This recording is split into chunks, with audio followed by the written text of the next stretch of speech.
Hi friend मु आपनकर छबिराम आउ गोटे नुआ भ्लॉग स्वागत। आज आसी जाइछु हरिशंकर टेम्पल खपराखोल गेट तक पहुँची जाइछु। इटा हरिशंकर गेट खपराखोल 10 किलोमीटर है जीवा नियम 9-10 किलोमीटर पड़सी। तो फ्रेंड्स कौन कोई वीडियोटा भल लग पारे वीडियो को अधा देखी स्किप नहीं करूँ। वीडियो देखी कर आपण भी थरे निश्चय आसुन ये जगह के आउ देखी कर जीवे हरिशंकर के। आपण मो चैनल के सब्सक्राइब नहीं करी तो सब्सक्राइब कर दो आउ बेल आइकन के दबे दो। तो फ्रेंड्स इतना टाइम वेस्ट नहीं करे चालून वीडियो स्टार्ट करबो। ई टेम्पल बलांगीर डिस्ट्रिक्ट अच्छे इटा फास्ट गेट। तो चालून देखवा हरिशंकर टेम्पल और वाटरफॉल्स। स्वागतम हरिशंकर आउ नाद्रपला ग्राम पंचायत लेखा है।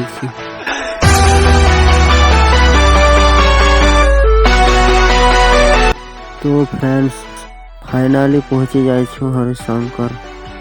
लेफ्ट साइड रे बोर्ड अच्छी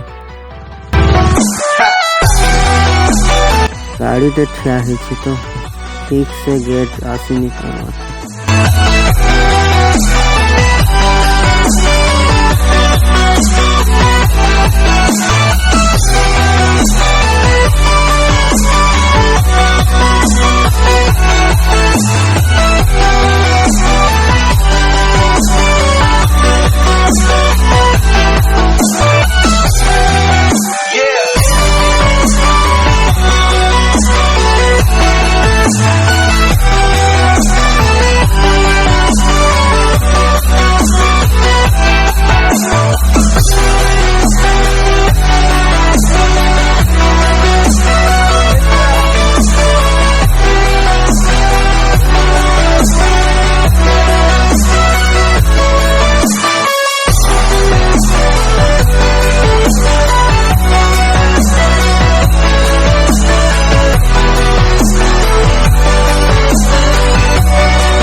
ई साइड रे आई लव हरिशंकर लेखा है छे बहुत भल दिशुछे। आर ई साइड मंदिर अच्छे लोग माने जाउछन मंदिर के।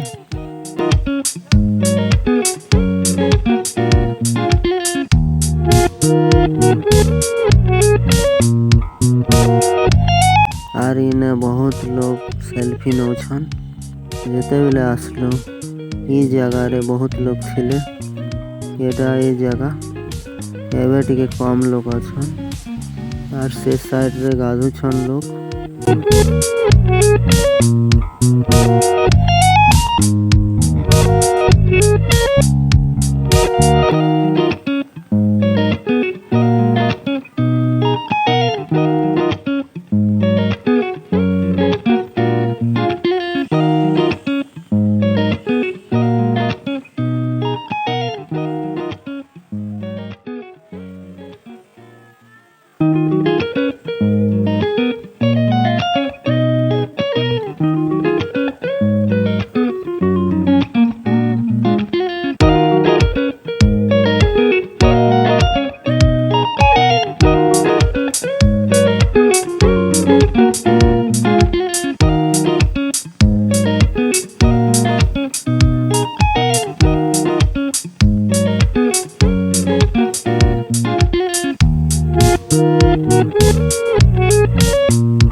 इने भी बहुत लोग गाधुछन।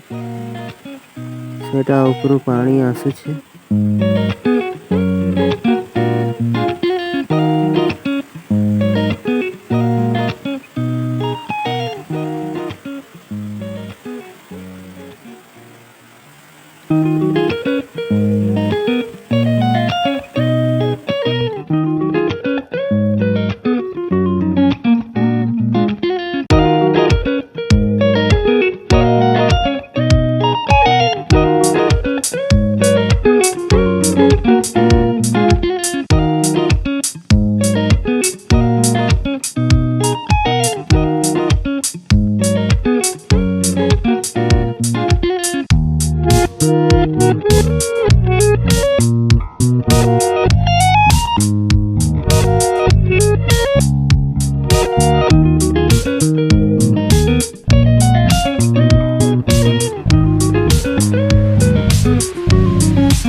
गाधी सारी करी छन उपरू तल के जाऊछु।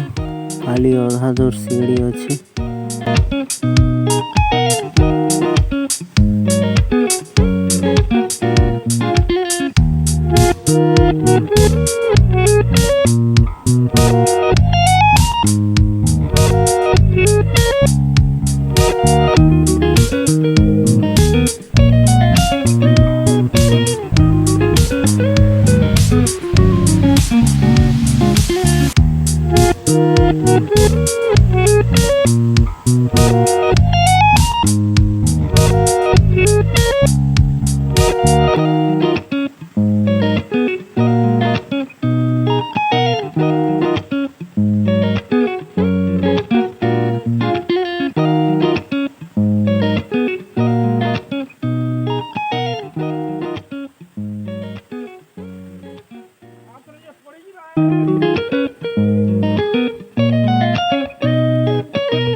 तो फ्रेंड्स आज ब्लॉग एतिकी थिला टिके वीडियो शेष करुछु टिके टाइम देथिबार धन्यवाद नमस्कार टेक केयर बाय।